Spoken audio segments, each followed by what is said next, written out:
Give us more about your estimates of the number of radicalised young men who have already returned to the UK. Well, I think it could be up to 300. It's certainly quite a lot.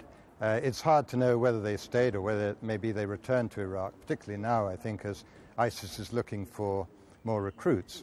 But it's important to remember, I think, that all these people who've returned may have returned for very different reasons, some of them because they got completely disillusioned or disgusted by what's going on there, and others just because they wanted to have a rest and come back home. So we can't assume that all those are going to be a terrorist threat in the United Kingdom. Nevertheless, they need looking into. What kind of a nightmare is that for the security agencies? Well, it's an absolute nightmare because, of course, with such numbers, there's no way that they have the resources to be able to look at all of them.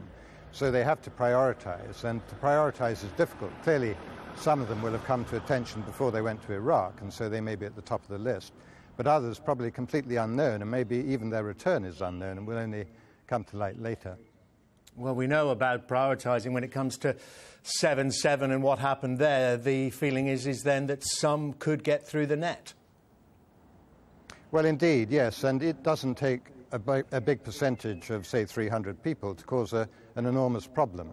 So I think the security services are extremely concerned about this and doing whatever they can, both here domestically, but also, of course, with their partners overseas as well. And I think that that's an important point, that everybody now is seeing this as a shared threat and trying to cooperate together to deal with it. There's another aspect in looking overseas for the security services here. I mean, it seems almost as if the huge successes of ISIS in Iraq have sprung up in the last couple of weeks, that nobody knew about it. They've effectively formed a state within two states. What's happened to the intelligence? Well, I think that people were aware that ISIS was building in strength, and I think they were also very aware of ISIS's plans. That they were able to carry them out so quickly, I think, was a surprise. But that's really because the Iraqi army collapsed so quickly, and I think that was a surprising bit, perhaps, rather than ISIS making a move towards Mosul and then down towards Baghdad.